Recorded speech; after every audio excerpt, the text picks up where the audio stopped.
Here's Novak Djokovic trying to run one of his favorite plays against Carlos Alcaraz, but Alcaraz shuts down the play by what he does right here. So when Djokovic gets a cross-court backhand from his opponent, one of his favorite plays is a three-shot combination that starts with a shot down the line. Could be a forehand, could be a backhand, doesn't matter. But he's getting his opponent to hit a running forehand. This ball is probably gonna be cross-court, a defensive shot cross-court. And then Djokovic's second shot is another shot down the line. This is a forehand down the line.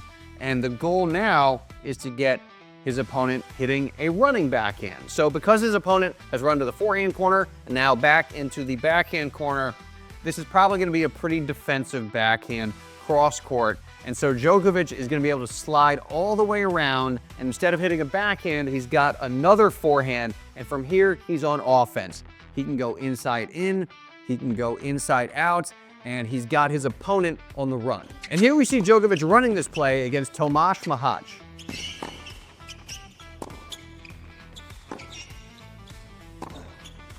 So now it's Alcaraz, and Djokovic starts the play by hitting a forehand down the line.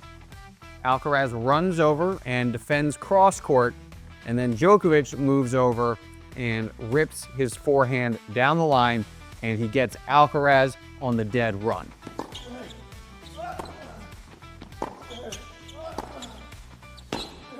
So as we just saw with Mahacz, it's really tough to get enough on this backhand to prevent Djokovic from hitting a runaround forehand. You'd have to go for a really aggressive target, and you're just gonna make a ton of errors. So how does Alcaraz shut down this play? Well, let's pretend for a second that Djokovic is at the net and Alcaraz has to hit a passing shot. Well, what passing shot would he hit? He would probably hit a cross-court backhand passing shot that bounces here. It's the dipper, right? Because this is going to be down at Djokovic's feet. That is a tough volley. Well, let's move Djokovic back to where he was. Now, we just saw Mahacz hit a pretty weak shot through the middle that Djokovic had no problem getting around. Now, Alcaraz has the exact same problem. He's hitting a running backhand. He can't get much on this. He actually flicks it with just his hands.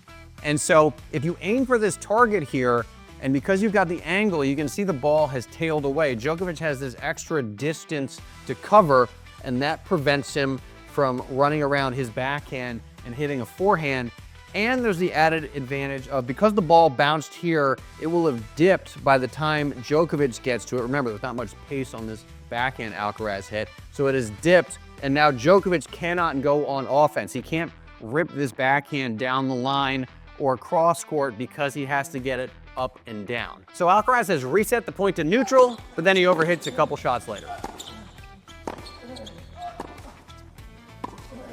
This is the singles playbook, and if you're losing to players you should beat, then come back to my website, fuzzyyellowballs.com, and I'll show you this play right here. It's called home base.